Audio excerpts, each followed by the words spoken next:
지난주에 우리가 해 아래 새 것이 없다는 전도서 말씀과 그리스도 안에 있는 우리는 새로운 피조물이다 하는 참 어찌 보면 모순되는 명제를 살펴보았습니다. 해 아래가 아닌 해 위의 삶을 현재로 살아가라 라는 것을 결론으로 했는데, 죽음을 생각하라는 말을 라틴어로 보면요, 메멘토 모리라고 합니다. 로마의 개선 장군은 시민의 환원을 받으면서 로마 거리를 달립니다. 그때 메멘토 모리라고 외치면서 뒤를 따르는 사람이 있습니다. 개선 장군이여, 기쁨에 들뜨지 말라. 죽음을 생각하라. 너도 곧 죽는다. 이런 뜻입니다. 저는 이 스토리를 보면서 로마가 그나마 균형을 가질 수 있는 이유가 무엇인가, 이런 생각을 해보았습니다. 승리에 들뜨고 힘차게 하더라도 곧 죽는다. 어찌 보면은 인간을 아주 참 절도 있게 살고 현재를 성찰하게 살게 만드는 그러한 것이 됩니다. 그런데 오늘 우리의 제목은 영화롭게 하신다는 것입니다.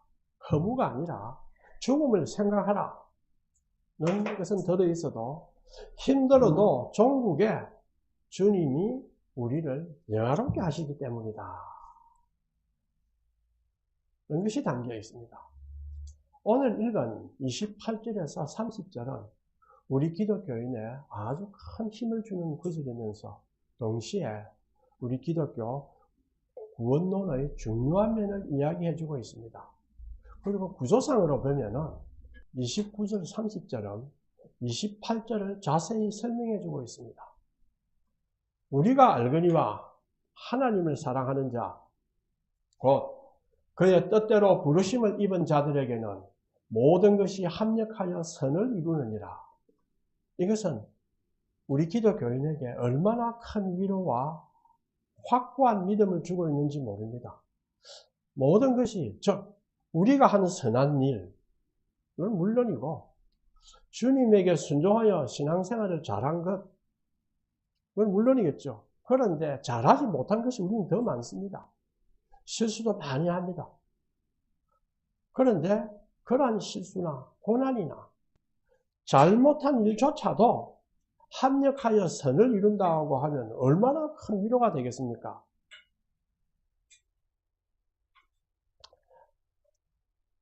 하나님이 비록 징계하시는 때에도 나중에 주 앞에 회개하고 돌아오면 그때 받은 그 징계도 주님이 방향을 돌려서 다 합쳐서 선을 이루도록 하신다는 말씀입니다. 이 얼마나 큰 사랑입니까? 이것을 믿으면 우리는 어떤 처지에 놓여 있어도 불안하지 않고 감사와 확신을 가지고 살 수 있습니다. 그러나 여기에 염두에 둬야 될 것은 믿는 자들이 경험하는 악이 항상 뒤집혀져서 선으로 변하거나 내가 죄를 지어도 그것이 결국에 선에 기여야 한다, 그런 뜻은 결코 아닙니다. 우리가 죄를 짓고 악을 했을 때 징계를 받고 잘못을 회개하고 하나님께 돌아오면 피할 길을 내시고 고난을 당하더라도 깨달음을 주시고 그로 인해서 우리 자신이 변화하여 하나님의 선으로 향하여 갈 수 있다는 뜻입니다. 29절 30절에서 바울 선생은 하나님의 선하신 구원의 과정과 목적을 5단계로 이야기합니다. 그 단계는 우리가 읽었죠. 미리 아신다. 미리 정하시고 부르시고 의롭다 하시고 또 마지막으로 우리를 영화롭게 하신다는 것입니다. 이러한 일련의 과정은 간단하게 표현되어 있지만은 많은 신학적 논쟁에 초점이 되어 왔습니다. 칼빈주의 신학자들은 이 구절이 구원의 관점에서 2개의 중요한 가르침을 제공한다고 생각합니다. 첫째는 내가 크리스찬이 되었다는 것은 일면 나의 선택으로 보이지만 분명히 내가 선택했어요. 보이지만은 그것은 약한 우리의 선택에만 기초한 것이 아니고 하나님의 자유로운 선택에 뿔이 박혀 있습니다. 그 속에서 우리가 선택하는 겁니다. 둘째로 하나님이 선택하신 사람들과 그의 백성이 된 사람은 어떠하냐? 마지막 날에 반드시 구원받는다는 것입니다. 그 사이에 고난과 고통이 많이 겪고 실수하고 넘어지고 하더라도 하나님은 반드시 지킨다는 것입니다. 이러한 교리를 우리는 무조건 선택이다. 그리고 또 하나는 영원한 안정성. 이 영원한 안전성이라는 영어로 보면 우리가 eternal security라고 하는데 temporary security가 아니다. 일시적인 안전성이 아니고 영원한 안정성이다. 하나님을 믿는 사람에게 주어진 안정성이란 영원한 안정성이다. 이런 뜻입니다. 자, 성경은 하나님을 사랑하는 자는 그 뜻대로 부르심을 입은 자들이라고 말합니다. 부르심을 받지 못하면 하나님을 사랑할 수 없다는 의미입니다. 왜 그렇죠? 내가 하나님을 사랑하는 게 이상하지 않습니까? 성경은 분명히 하나님을 사랑하는 자들은 부르심을 받은 자들이라고 일컫습니다. 가만 생각해보면 내가 하나님을 사랑하는 척하지만 실제로 또 사랑하지 않는 것이 아닌가? 또 실제로 사랑하지 않는 사람들이 있죠. 곧 부르심을 받은 자와 부르심을 받지 않는 자는 분명히 갈라집니다. 부르심, 오직 이것만이 구약 성경에 보면 예언자와 거짓 예언자를 갈라놓습니다. 하나님의 자녀와 하나님 바깥의 자녀를 갈라놓는 것은 이 부르심입니다. 구약의 예레미야를 한번 보면요. 예레미야가 바벨론에게 항복하라 하니까 친바빌론주의자입니다. 왕을 위시한 많은 사람은 친애국주의자예요. 그래서 예레미야는 감옥에 갇혀서 목에 멍에를 메고 있었습니다. 그때 왕이 부릅니다. 어찌하면 좋겠느냐 할 때 예언합니다. 여호와께 이르시되 바벨론에게 항복하라 하십니다. 그렇지 않으면 예루살렘은 파괴되어 멸망할 것입니다 하고 예언합니다. 그때 그 말을 듣던 왕의 선지자가 또 하나 있었어요. 이름이 하나냐라고 합니다. 하나냐가 예레미야의 목에 걸고 있는 이 멍에를 막 부스러뜨리고 2년 내에 모든 민족을 목에서 바벨론 왕 느부갓네살의 명예를 이같이 꺾는다고 하나님이 말씀하셨습니다 하고 외쳤습니다. 얼마나 좋아하겠어요? 안 그래요? 예레미야는 대선지자라고 했는 예레미야는 바벨론에 항복하라 아니면 멸망한다고 하는데 이 하나냐가 나타나서 아니다. 느부갓네살은 2년 내에 죽고 모든 민족들이 다 풀려난다. 전부 다 환호를 했죠. 그러고 이제 둘이 나갔습니다. 그 뒤에 곧 하나님에게 예레미야가 말씀을 듣습니다. 그리고 하나냐에게 갑니다. 하나님이 너를 보내지 않았거늘 내가 이 백성에게 거짓을 믿게 하는도다. 내가 금년에 죽으리라. 이렇게 말했습니다. 그러고 그의 7째 달에 하나냐가 죽습니다. 부르지 않았는데 스스로 불렀다는 예언자의 말로가 성취된 거죠. 사실은 지금도 많습니다. 많은 거짓 선지자들 많습니다. 옛날에 신천지는 14만 4천 명이 구원받으니까 신천지에 들어와야만은 14만 4천 명이 구원받는다 이렇게 했어요. 우리 시간 지나다 보니까 14만 4천이 넘었습니다. 어쩝니까? 그 말 안 하죠. 안 하고 지금은 이제 법적으로도 이단이 아니다는 그 고소에 의해서 법적으로는 통과됐어요. 열심히 전도합니다. 부르지도 않았는데 불렀다고 전도합니다. 그 말로는 하나냐처럼 되겠죠. 자, 소망이 우리를 부끄러워하지 아니하면 우리에게 주신 성령으로 말미암아 하나님의 사랑이 우리 마음에 부음받음이니 부르심을 받은 자는 성령을 통해서 하나님의 사랑이 그들의 마음속에 쏟아져 들어왔습니다. 그렇기 때문에 부르심을 받은 자는 하나님을 사랑하는 것입니다. 성령의 힘으로 하나님을 사랑할 수 있는 것입니다. 인간이 스스로 사랑하기 힘든 것은 하나님은 알기 힘든 분이기 때문에 그렇습니다. 하나님을 어째 우리가 압니까? 제가 모세의 예를 들어서 한번 이야기해 볼까요? 자, 모세도 지적인 사람 아닙니까?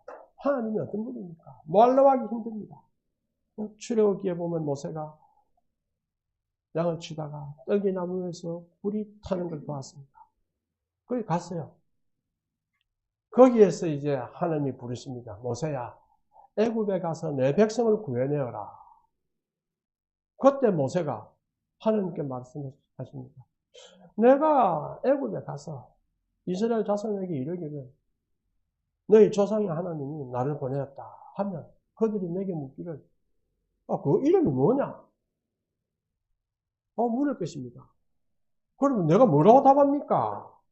또 모세는 애굽에서 배웠는데 애굽은 어떤 나라입니까? 당대 최고의 지식의 나라입니다. 지금 우리의 눈으로 보니까 이집트 이래 하지만은 그 시대에 가서 한번 가봅시다. 최고의 지식의 나라입니다. 거기에서 왕궁에서 자라서 거기서 모든 지식을 다 배웠습니다.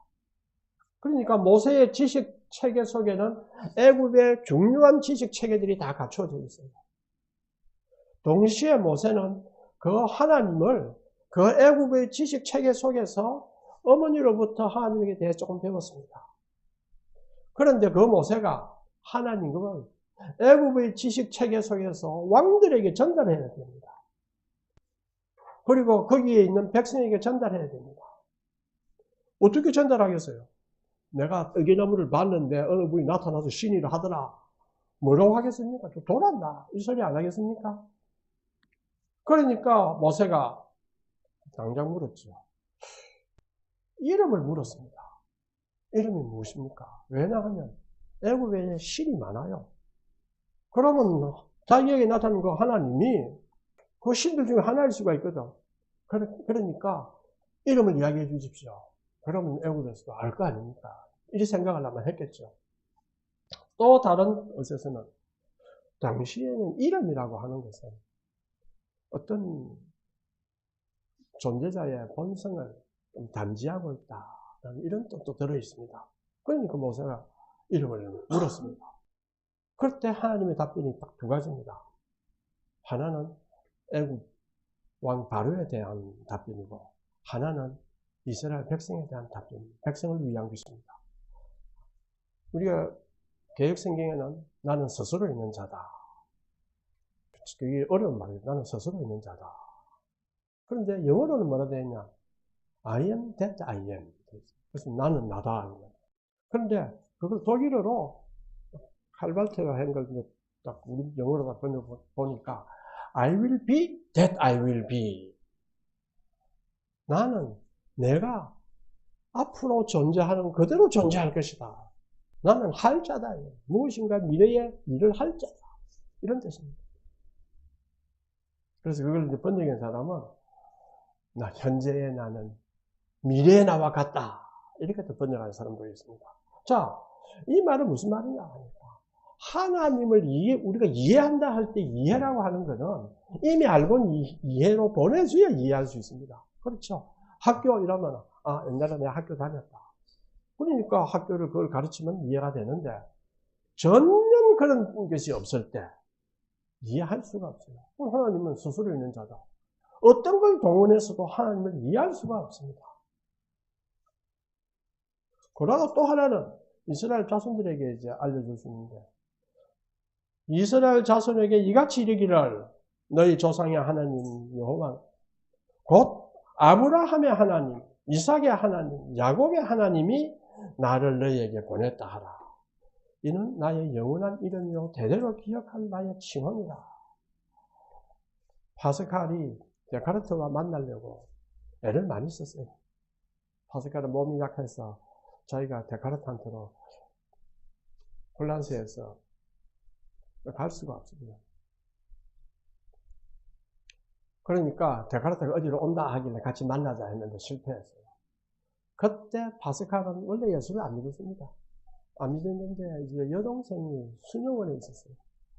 그걸 보고 너무너무 평화롭게 있는데, 평화로운 마음으로 여동생은 있는데, 자기는 불안하고, 그, 삶에 대해서 짜증도 나고 아주 안 좋았어요. 그 천재 아닙니까, 파스칼은. 그런데 파스칼이 어느 날 불을 받았어요. 그때 눈물을 흘리면서 깨달은 것이 뭐냐. 아, 하나님은 철학자의 하나님이 아니다. 아브라함의 하나님, 야곱의 하나님, 아브라함의 하나님, 이삭의 하나님, 야곱의 하나님이다. 다시는 역사에 개입하시는 하나님이다. 철학자 하나님은 세계를 만들고 다 관찰하시는 하나님이에요. 데카르트가 이제 그런 사람입니다.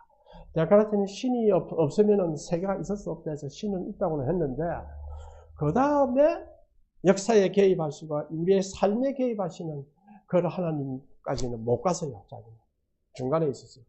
그것을 파스칼은 생각을 하고 데카르트를 만났어요. 복음을 전하려고 한 겁니다.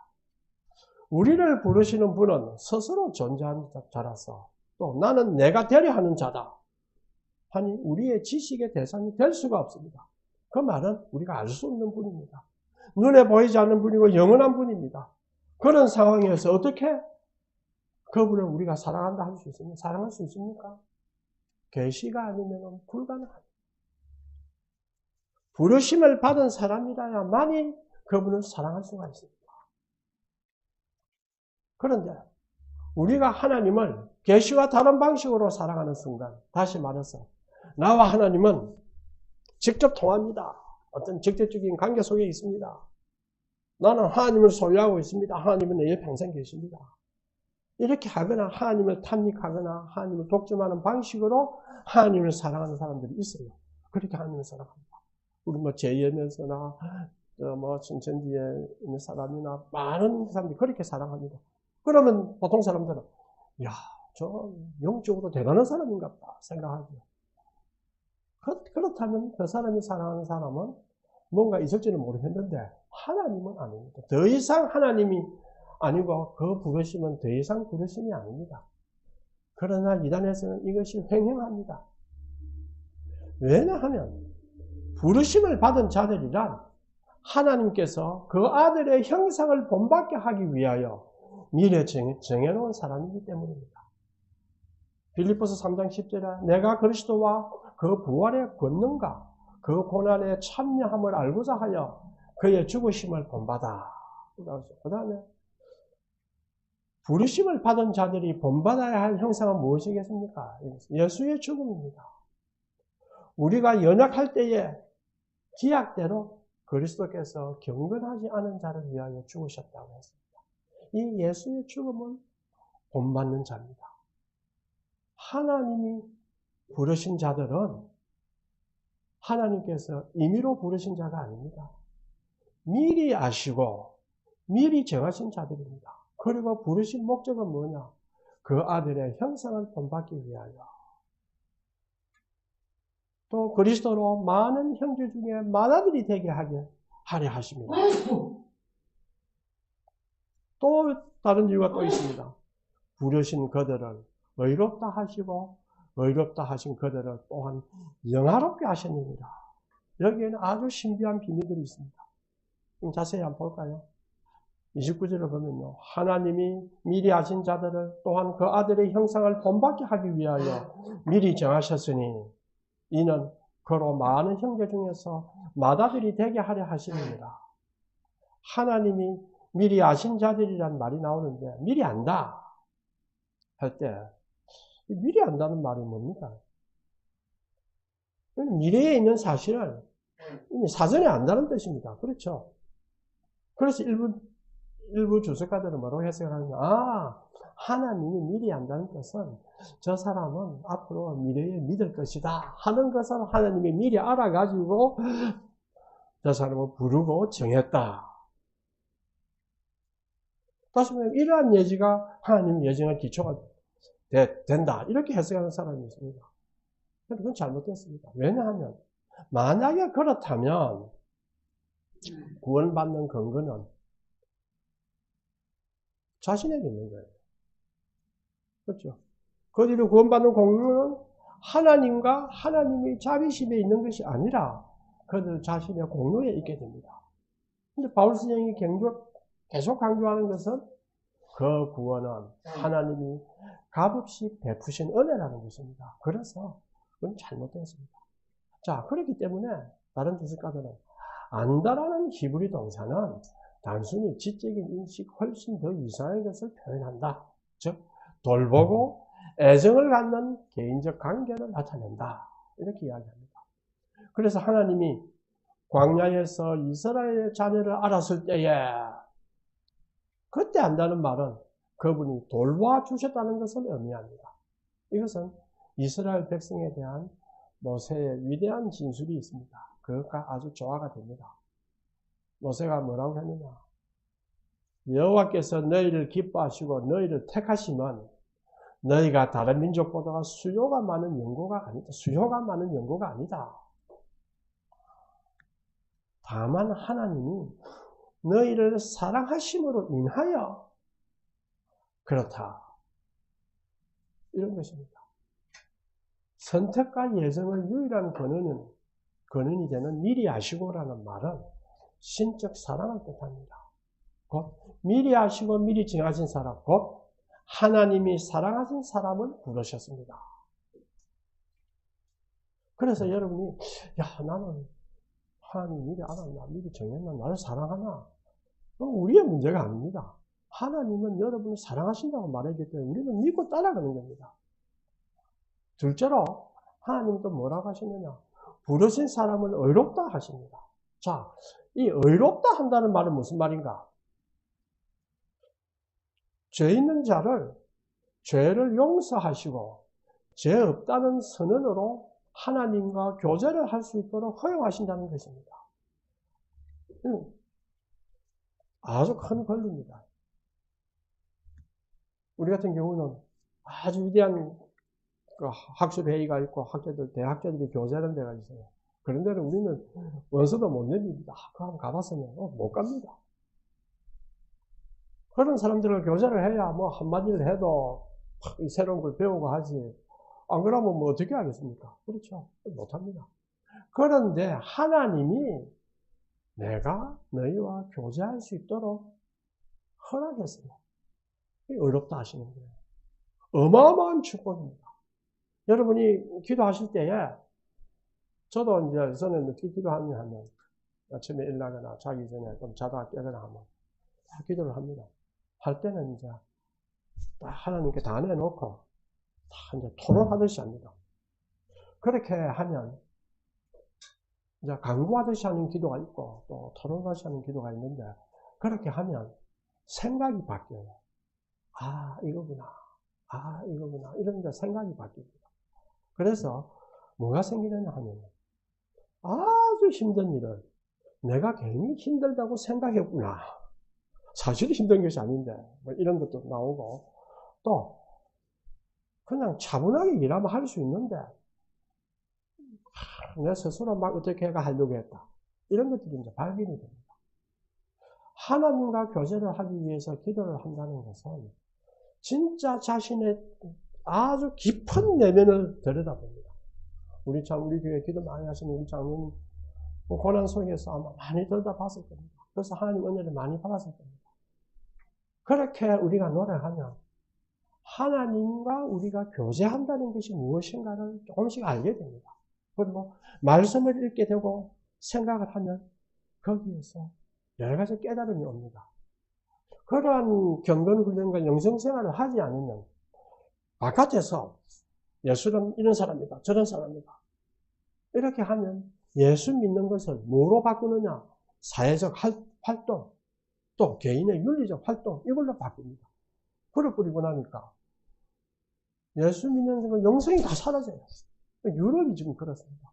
유럽에서 내가 영국 기독교를 보니까 다수의 사람들은 자기는 예수라고 등록은 했는데 예수 믿는 게 뭔가 몰라요. 등록만 돼 있으니까 교회 안 가요. 언제 가느냐? 그래서 내가 등록했는데 부활절에는 한번 가야 안 되겠냐. 큰 교회에 한 20, 30명 차 있다가 부활절이나 크리스마스 되면 와 옵니다. 왜냐? 유럽의 자유주의 신학이 믿는다는 사실을 뭐로 만들었느냐? 사회적 활동, 남을 도와주는 거, 뭐 이런 거죠. 그러면 안 믿어도 잘할 수 있죠. 안 믿는 사람, 잘하는 사람 많습니다. 그렇게 해가니까 점점 무엇도 없어지느냐면 윤리적 부분도 타락됩니다. 절벽해 하는 게 최고입니다. 그러니까 유럽에 있는 사람들은 아주 저그 나라에 고통이 많이 오면 굉장히 두려워합니다. 그래서 예를 들어서 모슬렘들의 테러나 이런 걸 오면 그런 건 없었다고 생각해라. 강간이 막 일어나거든요. 일어나면 강간하는 사람들이 이거 왜 그걸 하느냐고 막 강간하는 사람들이 체포해야 된다고 막 이렇게 SNS에 올리면 그 사람을 체포합니다. 왜? 이 깨끗한 데 사회를 복잡하게 만든다. 희한하죠. 제가 이 말 하는 것이 이상하게 들리죠. 유럽 지금 그렇습니다. 그래서 앞으로 유럽이 사라질 세계인가, 다문화의 세계인가, 뭐 이렇게 논의를 합니다. 저는 그 왜냐? 신앙이라고 하는 것이 하나님과 의롭다는 것은 하나님과 교제인데, 의롭다 하는 것을 마치 어떤 높은 자리에 보내는 것처럼 생각하는 거예요. 그것이 아주 잘못된 겁니다. 성경은 그렇게 가르치지 않습니다. 하나님과 교제를 통할 때에 우리는 참 사람이 될 수 있습니다. 사실은 제가 논어를 보면서 조문도면 가히 석사라. 석사 가히라. 아침에 도를 들으면 저녁에 죽어도 좋다. 하나님을 안다는 것은 뭐냐? 이보다 더 나아야 안 되겠습니까? 그렇죠. 참된 사람이 되는 거예요. 내가 사람 껍데기를 입고 살았는데, 사실은 사람으로 살은 게 아니고 짐승처럼 살았다. 그런데 하나님을 알고 보니까, 사람으로 산다는 것이 이거군요. 이걸 이제 깨닫게 되는 겁니다. 만약 이러한 하나님이 우리에게 하신 선언을 거부하고 하면 어떻게 되겠느냐? 무엇을 얻겠습니까? 영원한 형벌로 지옥에 가거나 아니면 나는 믿습니다 했는데 해놓고 떠난다. 징계와 고난을 받은 후에 돌아옵니다. 또 하나님과 교제를 누리지 못하면 삶이 피폐해집니다. 우리 믿는 자들이 향해 가는 목적지는 우리가 하나님의 아들의 형상에 일치되는 것입니다. 하나님의 목적은 그리스도에게 속한 이들에게 둘째 아담의 형상을 새기는 겁니다. 둘째 아담이 예수님이죠. 예수님의 형상을 새기는 것입니다. 이 형상이 일치되면 언제 일어나겠습니까? 그렇죠. 언제 우리가 예수님을 완전히 닮을 수 있습니까? 일단 우리의 목적이 예수님을 닮는 거다. 이렇게 했습니다. 로마서 8장 17절 후반부에 이렇게 나옵니다. 우리가 그와 함께 영광을 받기 위하여 고난도 함께 받아야 한다. 이게 비춰보면은 찰스 하지 교수는 뭐라 하냐. 이 생에서는 그리스도가 보여준 하나님의 뜻에 순응하는 삶을 살고 다음 생에서는 영광에 이르는 것을 의미한다. 이렇게 주장합니다. 그렇죠? 종말론적 했습니다. 가장 밀접한 구절인 빌립보서 3장 21절과 고린도전서 15장 49절을 봅시다. 이들은 모두 현세의 영광이 아닌 종말론적인 이야기를 하는데 3장 21절에는 그가 만물을 자기에게 복종케 하실 수 있는 자의 역사로 우리의 낮은 몸을 자기 영광의 몸의 형체와 같이 병쾌하시리라. 고전 15장 49절에도 우리가 흙에 속한 자의 형상을 입은 것 같이 또한 하늘에 속한 자의 형상을 입으리라. 바울 선생님은 하나님의 예정을 우리 predestination 그래서 미래의 영광, 저 그리스도가 이미 누리고 있는 그 영광으로 우리를 이끌 것이다 이야기합니다. 마다들로서의 그리스도를 언급하는데 부활한 자들의 첫 열매로서의 그리스도를 이야기를 합니다. 첫 열매란 말은 둘째, 셋째 열매가 있다는 소리 아닙니까? 다시 살아서 잠자는 자들의 첫 열매가 되었다. 그 말은 뭡니까?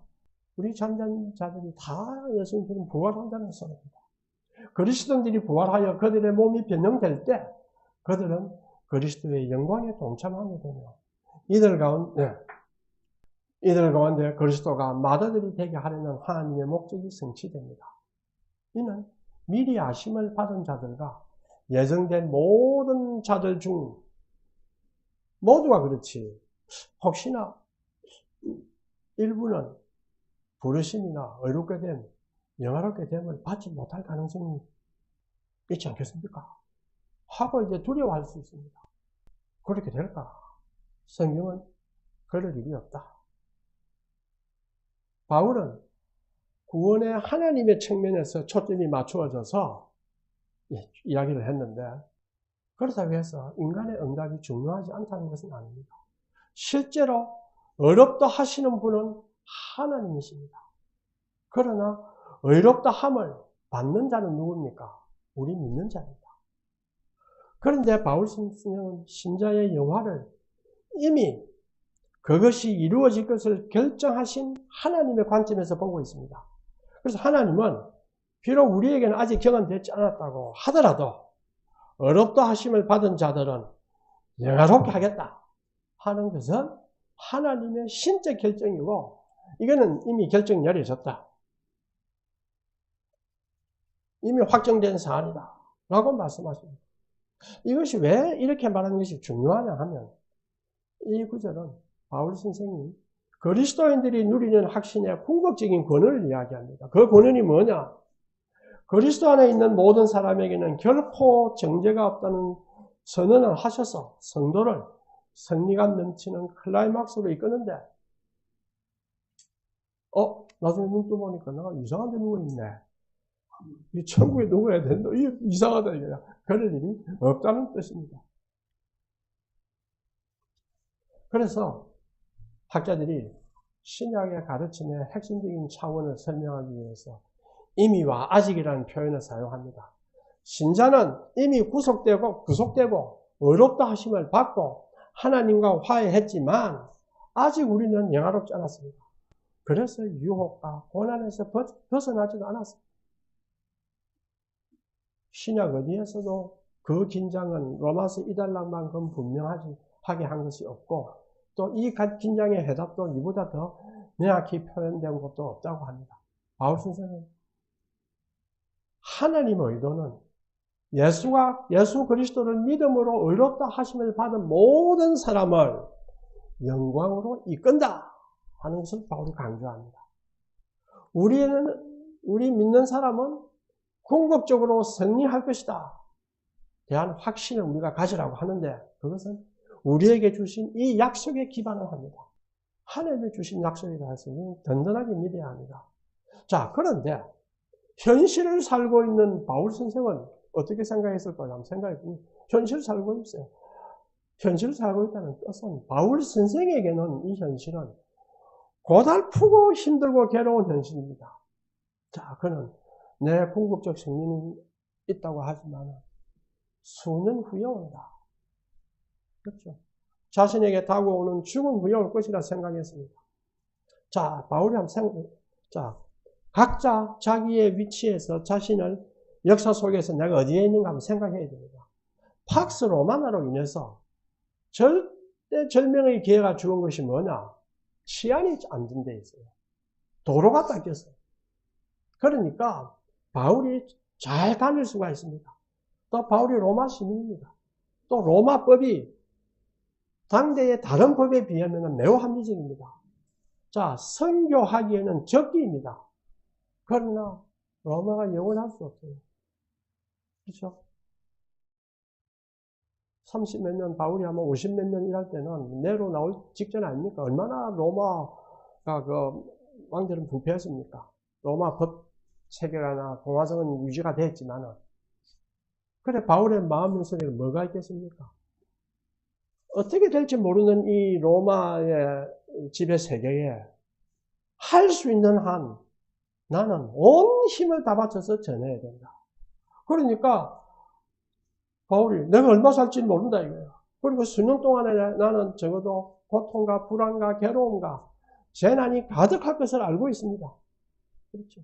그러나 내가 이 시기를 놓치고 좀 기다렸다고 하자. 이래 하면 되겠습니까? 전도 못합니다. 그러니 옆에 같이 참 바울에게 전도받았던 동료들이, 그중에 예언자들도 있고 한데 동료들이 내가 꿈을 꾸보니 당신 저기 가면 잡힙니다. 로마에 가지 마시오. 하죠. 바울은 알죠. 내가 가면 잡힌다. 그러나 바울은 시간이 없다. 나는 가야 된다. 그래서 그는 듣지 않고 로마를 가면서 혼신의 힘을 다해서 복음을 전했습니다. 뿐만 아니라 하나님이 의롭다 하신 모든 사람의 마음에 하나님께서 그의 영을 너에게 보낸다. 불안해하지 마라. 힘있게 해라. 자세히 내가 기도하고 하나님과 교제하려고 애쓰면 너의 불안은 너가 만든 것이다. 이런 걸 많이 깨달을 겁니다. 기껏 해봐야 내 망해봐 이거밖에 안 되는데. 저도 책 쓰면서 지난 한 달간 이거 잘못했다면 망신 나오고 포기할라니 또 더 망신이고 어찌하면 좋겠나. 그러니까 마음이 불안하니까 써줍니까? 안 됩니다. 그래가지고 내가 죽는 건 아닌데 기껏 하면 망신인데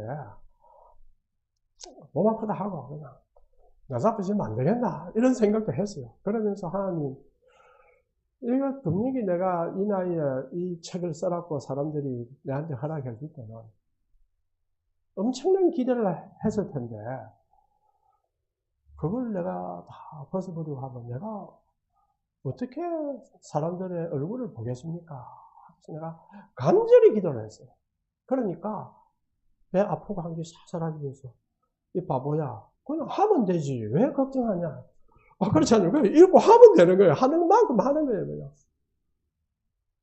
그러니까 마음이 편해지면서 이틀밖에 안 남았는데 뭐 이런 게 아니고 이틀이나 남았는데 이렇게 됐어요. 그래가지고 아주 안정되게 해서 제가 보냈습니다. 그러면서 우리는 하나님이 많은 은혜를 내리시고 그 영적으로 우리를 보살펴 주는 것이 있는데 스스로 판단합니다. 하나님이 하신 규칙들이 있어요. 주의 주일날은 어떻게 아무리 바쁘더라도 주일날은 주의 전에 나오라. 아무리 힘든 일이더라도 기도할 때는 기도해라. 아무리 어떠한 일이라도 웃음을 잃지 말라. 어떻게 하더라도 말씀을 읽어라. 겸손하라. 이런 게 있잖아요. 그렇죠? 그래 하려고 노력하면 하나님의 영이 함께하는 걸 깨닫습니다. 그런데 그렇지 않고 그 일은 안 하면서 내가 불안하고 바빠서 교회 못 갑니다. 오늘은 이런 일이 있어서 못 갑니다. 뭐가 있어서 못 갑니다 하면 평생 못 합니다. 다시 말하면 내가 주를 믿는다고 하면서 주님이 주신 능력을 전혀 체험 못한다면 그보다 불쌍한 일이 어디 있습니까? 그렇죠? 남이 할 거 다 못하고 놀러 갈 거 다 못하고 다 하는데 얼마나 불쌍합니까? 그러니까 바울이 하나님께서 그의 영을 보내서 너희를 돌본다 하는 것을 바울이 곳곳에 다니면서 예수 믿는 사람 그 교회나 가서 다 격려했습니다. 자, 그럼 이걸 우리에게 한번 적용해 봅시다. 우리 성도들은 말씀대로 살려면은 꽤 쉽지 않습니다. 고난을 받습니다. 영화롭게 하시는 하나님을 바라보고 바울 선생은 뭐라 했느냐? 항상 기뻐하라고 했습니다. 만약에 기독계급에 있는 사람이 예수님이 항상 기뻐하시오, 항상 기뻐하시오 하면 참 지금 잘 사니까 걱정할 거 없지 이렇게 하겠죠. 그러나 바울은 항상 기뻐하시오 할 때 어떻게 생각하겠어요? 바울이 정신병자인가? 아니면은 무감각한 사람인가? 그렇게 생각하겠습니까?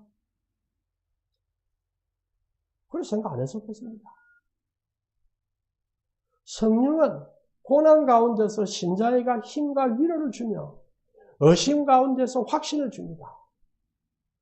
그러나 스스로 머리로 생각해서 확신을 얻으려면 아주 힘듭니다. 내가 이 경험을 생각해보면 스스로 얻으려고 그래서 철학적도 많이 했죠. 스스로 확신을 얻어보고 싶었어요. 자꾸 의심이 생기거든. 그리고 신화책도 맨날 자유주의 신화책 말고 이렇게 많이 했습니다. 그러니까 막 생각해보니 그렇지 않다. 이게 잘못이다. 주님과의 관계에 대해서는 세상의 기준에 집착해서 과도하게 불안해하거나 현실의 어려움에 근심과 불안이 많으면 성령이 우리에게 들어와서 사역하기가 힘듭니다. 분명히 하나님은 우리가 자유로이 선택하게 하지, 때때로 강권하더라도 마지막 우리가 선택합니다. 잘 살고 싶은데 왜 나는 못 사는가? 하나님 나를 버리시는가?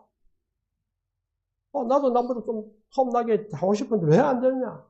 이래 생각하고 스스로 불안해 여기면, 그것 때문에 슬퍼하고 괴로워하면 성령이 우리에게 그 능력을 발휘하는 것을 못하게 방해하는 셈입니다. 얼마나 안타까운 일입니까? 그렇죠. 안타까운 일입니다. 때로는 아무리 기도하고 애를 써도 뜻대로 안 될 수가 있습니다. 그럼 어떻게 합니까? 어떻게 합니까? 방법이 있습니까? 있죠. 뭡니까? 좀 비밀인데 특별히 알려드리겠습니다. 뭘까요? 한 번 더 기도해라. 왜? 한 번 더 기도해라. 왜? 성경에 하나님이 승리가 보장되어 있다고 영화롭게 할 것이라고 하나님이 말씀 안 했습니까? 그럼 바울이 이 사쿠라가 돼가지고 저걸 이용해서 돈 벌려고 다녔습니까? 이것이 참이다 이거야. 이것이 참이다. 자기가 그 고난 속에서도 항상 기뻐하라 말할 수 있는 것은 이것은 참이다. 이거. 참인데 너희들이 하나님께 가까이 가지 않으니까 못 온다. 그걸 못 느낀다. 못 느끼고 세상의 기준으로 자꾸 자기를 보는 거예요. 성경이 성도를 종말에 영화롭게 하신다는 말씀은 성도에게는 승리가 보장이 되어 있다. 그걸 잘 안 되는데요. 기도 한번 더 하시오. 아무래도 안 됩니다. 또 방법이 있습니다. 또 한 번 하세요. 세계 최고의 극작가인 윌리엄 셰익스피어가 하루는 한 식당에 들렸습니다. 그런데 음식 나르는 소년이 시종일관 웃는 얼굴로 셰익스피어를 바라보는 거예요. 그래서 셰익스피어가 뭐라 했습니까? 저 식당에서 일하는 주제에 뭐가 재미있다고 그래 웃느냐? 이렇게 봤을 거 아닙니까? 그래서 물었습니다. 야, 식당에 일하는 게 뭐가 재미있다고 그래 웃니? 그 소년이 셰익스피어에게 뭐라고 대답했겠습니까? 사실 이곳에 일하면 언젠가 셰익스피어 선생님처럼 대단한 분을 만날지도 모른다고 생각했습니다. 그런데 몇 달 만에 정말로 선생님이 우리 식당에 오셨지 뭡니까? 저에게는 이보다 큰 기쁨은 없습니다. 셰익스피어는 식당에서 허드렛 일을 하는 소년을 비하하던 자신을 몹시 부끄럽게 느꼈습니다. 그래서 훗날 소년을 떠올리면서 뭐라 했습니까? 어려움 속에서도 희망을 잃지 않는 사람이 가장 가치 있는 사람이다. 는 명언을 남겼습니다. 하나님이 가장 아끼는 독생자를 세상에 보내신 이유는 바로 우리 한 사람을 만나기 위해서입니다. 자, 우리가 좀 더 넓은 마음을 가집시다. 내가 가진 걸 모든 걸 잃었다 해도 예수 그리스도를 만났다면 우리의 인생은 이미 성공한 인생입니다. 예수님을 만나고 믿고 동행하는 것은 이상 우리는 더 이상 바랄 것이 없습니다. 주님이 주신 구원의 놀라운 기쁨을 항상 마음에 품고 살아갈 수 있도록 우리가 노력해야 합니다. 시편 37장 5절에서 6절에 우리에게 놀라운 말씀을 하십니다. 한번 볼까요? 너희의 길을 여호와께 맡기라. 그를 의지하면 그가 이루시고 내 의를 빛같이 나타내시며 내 공의를 정오의 빛같이 하시리로다. 이 말씀을 생각하고 다 같이 한 목소리로 기도하겠습니다.